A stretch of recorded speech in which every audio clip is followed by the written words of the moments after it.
పెద్ద ఎత్తున ఉవ్వెత్తున సాగుతుంది. మరి ఏమైతుందో ఏం కథ ఏం అర్థమైతే లేదు. సార్ని అడుగుదాము ఏందో కథ అని.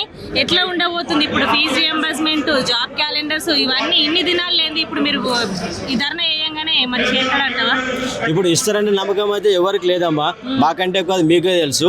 ఎందుకంటే ఈయన నైజమే మోసం చేయడం, ఆయన వృత్తే మోసం, అబద్ధాలు, దగాకోరు. ఇంకెన్ని చెప్పినా తక్కువనే. ఈ ప్రపంచంలో ఎన్నైతే బ్యాడ్ వర్డ్స్ ఉన్నాయో, ఎన్నైతే దొంగ బుద్ధులు ఉన్నాయో అవన్నీ మన ఒక ప్రియతమ ముఖ్యమంత్రి దగ్గర ఉన్నాయి, ఆయన మన రేవంత్ రెడ్డి దగ్గర. అవతలని బాగానే అంటారు కానీ గతంలో బీఆర్ఎస్ కూడా బాగానే దోకా వేసింది అని మస్తుగానే రుజువులు చూపించిండు కదా అమ్మ. బీఆర్ఎస్ లో అంటే మేము మేనిఫెస్టోలో లేని కూడా మేము ఇచ్చినాము, అది మీరు గుర్తుపెట్టుకోవాలి ఒకసారి. కళ్యాణ లక్ష్మి ఉందా? మేనిఫెస్టోలో లేదు. కేసీఆర్ కిట్ ఉందా? లేదు. దళిత బంధు ఉందా? లేదు. ఇవన్నీ కూడా మేనిఫెస్టోలో లేని కూడా మేము ఇచ్చినాము. ఎట్లా దగా చేసినామమ్మా చెప్పండి. కాంగ్రెస్ 200 పెన్షన్ ఇస్తుండమ్మా. అప్పుడు కిరణ్ కుమార్ రెడ్డి ఉన్నప్పుడు నేను చూసిన. కిరణ్ కుమార్ రెడ్డి ఉన్నప్పుడు ఏమన్నా ఆకులకు, పెద్దవాళ్ళకు ఆకు పాన్ దానికోసం 200 పెన్షన్ ఇస్తాను. 200ది మేము 2,000 చేసినాము. మరి మన ప్రియతమ నాయకుడు, ప్రియతమ చీఫ్ మినిస్టర్ 4,000 చేస్తాడు. ఈ నెల తీసుకుంటే 2,000, వచ్చే నెల తీసుకుంటే 4,000 అన్నాడు. మరి 7,000 100 రోజులు అన్నాడు. 1 నెల, 2 నెలలు, 3 నెలలు, 30 నెలలు. గద్దెను ఎక్కడం కోసం 6 గ్యారెంటీలు పెట్టుకొని ముందుకొచ్చింది. తీరా గద్దెక్కినాక బీఆర్ఎస్ ప్రభుత్వం తెగ అప్పులు చేసి కూర్చున్నది. కోసిన నా దగ్గర పైసలు వెళ్ళవని మాట్లాడిండు. మరి ఏం చేస్తారు అమ్మ? అప్పులు చేయలేదు ఏ దేశం కూడా డెవలప్ కాదు.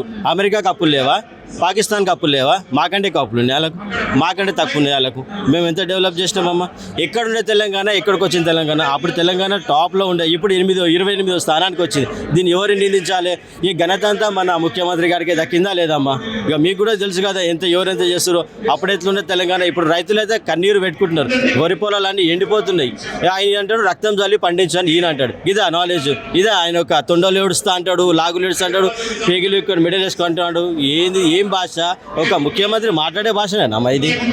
ఇప్పుడు వచ్చే ఎలక్షన్ లో మరి గెలిచే అవకాశం ఉంది అన్న ధీమా వ్యక్తం చేస్తుండే. ఎందుకంటే 2,500 తులం బంగారము 4,000 ఇచ్చి మబ్బె పెట్టే ప్రయత్నం కనిపిస్తుంది అన్నట్టుగా అనిపిస్తుంది. ఎట్లా అనిపిస్తుంది?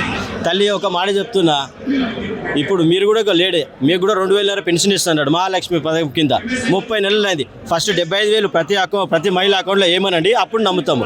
ఇంకెన్ని నమ్మి మోసపోవాలి? దగా పడుతూనే ఉంటాం. మా తెలంగాణ చాలా అమాయకులం అమ్మ. ఎవరేం చెప్తే అది నమ్ముతాము. మా ప్రజలు కూడా అట్లనే నమ్మిరు, మోసపోయినారు, ఇప్పుడు గోసపడుతున్నారు. మరి ఏం చేస్తారు? ఖచ్చితంగా మీ బీఆర్ఎస్ పార్టీ వస్తుంది అని అనుకుంటున్నారా?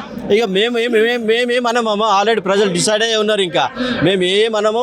ఎప్పుడు అవకాశం వస్తుందా వాడిని గద్దె దించాలని రెడీగా ఉన్నారు. ఈ రోజు సభకి ఏమన్నా రెస్పాండ్ వస్తుంది అని అనుకుంటారా? తప్పకుండా మా యువత అయితే ఆగేటట్టు లేరు. ఆయన సెక్యూరిటీ లేకుండా బయటకు వస్తే ఆయన మళ్ళీ రోబడి పోతాడని నమ్మకం కూడా లేదు. Thank you.